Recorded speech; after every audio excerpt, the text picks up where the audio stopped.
નમસ્તે વિદ્યાર્થી મિત્રો, ધોરણ 10 આવતા મહિને શું આવશે? તમારી પ્રથમ પરીક્ષા આવશે। ગભરાવાની બિલકુલ જરૂર નથી। તમારા માટે મેં અલગથી પ્લેલિસ્ટ બનાવેલી છે।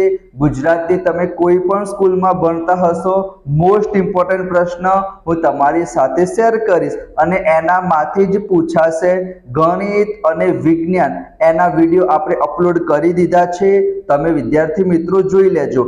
આજથી આપણે જોવાના છીએ ધોરણ 10 પ્રથમ પરીક્ષા, જે તમારા ઓક્ટોબર મહિનામાં આવશે। 14 ઓક્ટોબરથી શરૂ થશે। સામાજિક વિજ્ઞાનમાં વિભાગ બી માં ચેપ્ટર નંબર 1 એનામાંથી કયા પ્રશ્ન પૂછાઈ શકે છે? આનામાંથી જ પૂછાશે વિદ્યાર્થી મિત્રો। હું તમને 7-8 પ્રશ્ન કહીશ, તમે સ્ક્રીનશોટ લઈ લેજો વિદ્યાર્થી મિત્રો। અને જો તમને સ્પીડ ઓછી લાગતી હોય તો 1.5x 2x ની સ્પીડમાં જુઓ, વિડીયોને અંત સુધી જોજો। અને તમારી ચેનલ છે વિદ્યાર્થી મિત્રો, મને તમારા સપોર્ટની જરૂર છે, તો વિડીયોને લાઈક કરી અને ચેનલને સબસ્ક્રાઇબ જરૂર કરી દેજો। તો પહેલા ચેપ્ટરમાંથી અહીંયા તમે જોઈ શકો છો કે ભારતની વિશેષતા જણાવો, અથવા તો વિદ્યાર્થી મિત્રો તમને એ લોકો પરીક્ષામાં કે સંસ્કૃતિના સંદર્ભમાં ભારતનો પરિચય આપો। તો એ સરસ મજાનું જે તમને પીળા કલરનું દેખાય છે ને, તમારે પણ પરીક્ષામાં અંડરલાઈન કરી દેવાની, બરાબર। તો સૌથી પહેલા તમારે શું લખવાનું કે વિષ્ણુ પુરાણમાં ભારત માટે કયા નામનો ઉલ્લેખ છે? ભારતવર્ષ। એના સિવાય ભરતખંડ, જંબુદ્વીપ, આર્યાવર્ત, બરાબર, આ બધા શબ્દોનો ઉપયોગ થતો હતો। એના સિવાય આપણને ખબર છે ભારતનો નકશો ઉત્તરમાં હિમાલય બાજુ છે અને બાકીની 3 દિશાઓમાં શું છે? સમુદ્ર, અરબ સાગર છે, હિન્દ મહાસાગર છે, બંગાળાની ખાડી છે। એ પ્રમાણે વિસ્તારની દ્રષ્ટિએ 7મું, વસ્તીની દ્રષ્ટિએ બીજું છે, પણ અત્યારે પહેલું થઈ ગયું, બરાબર, આપણે ચીન કરતા આગળ નીકળી ગયા। તો અહીંયા તમે જોઈ શકો છો આ પ્રમાણે તમારે દરેક વસ્તુ લખવાની છે, ગોખવાની જરૂર નથી, તમારે સમજવાનું છે અને 5-6 પોઈન્ટ તો ઓટોમેટિકલી યાદ રહી જશે।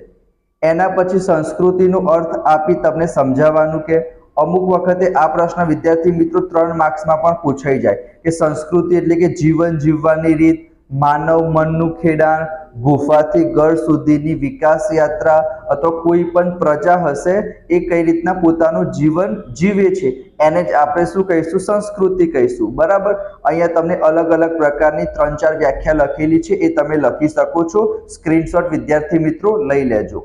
અહીંયા જો લખ્યું છે કે સંસ્કૃતિ માનવીને જીવન જીવવાની રીત શીખવે છે, એવું તમે શા પરથી કહી શકો? તો તમે ભારતમાં જોવા જશો તો કોઈ પણ રાજ્યમાં એક જેવો આહાર નહીં હોય।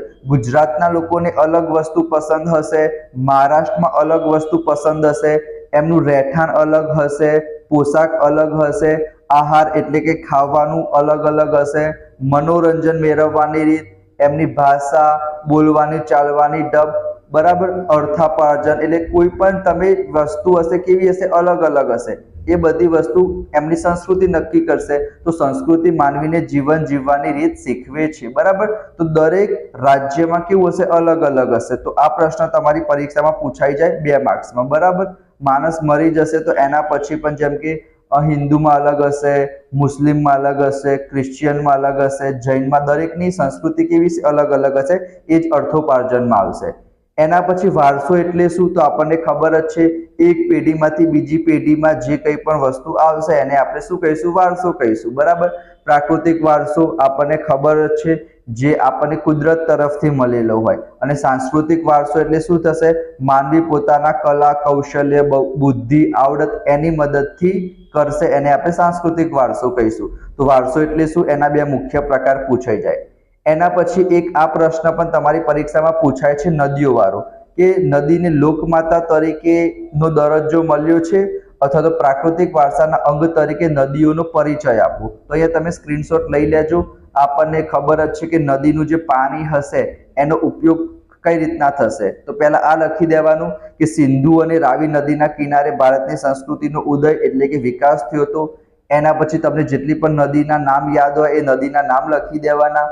એના પછી નદીનો ઉપયોગ શું થાય છે તમારે એક જ પોઈન્ટમાં નહીં, અલગ અલગ પોઈન્ટમાં લખવાનું કે પીવા માટે થશે, સિંચાઈ માટે થશે, વીજળી ઉત્પન્ન કરવા થશે, ખેતીમાં થશે, જળમાર્ગ અપનાવવા માટે થશે, બરાબર। એનામાંથી તમે માટીમાંથી વાસણો બનાવશો, મકાનો, રમકડા, બરાબર, આ બધું તમે લખી શકો છો નદીની અંદર। એના પછી આ પ્રશ્ન 2 માર્ક્સમાં તો નહીં પૂછાય પણ 3 માર્ક્સમાં પૂછાઈ જાય કે સાંસ્કૃતિક વારસાનો અર્થ સમજાવો અને એમાં સમાવેશ થતી બાબતો. ભૂલથી આમાં વિભાગ બી માં આવી ગયો છે, આ વિભાગ સી માં પૂછાશે.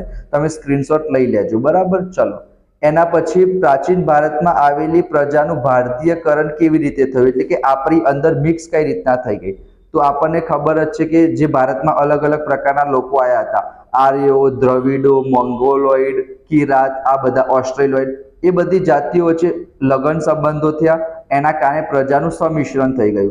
એમની જે રહેણી કરણી હતી, ભાષાઓ, વિચારો, ધાર્મિક માન્યતા એ પણ એકબીજામાં મિક્સ થઈ ગઈ. તો આ બધી વસ્તુ તમારે વિદ્યાર્થી મિત્રો લખવાની છે.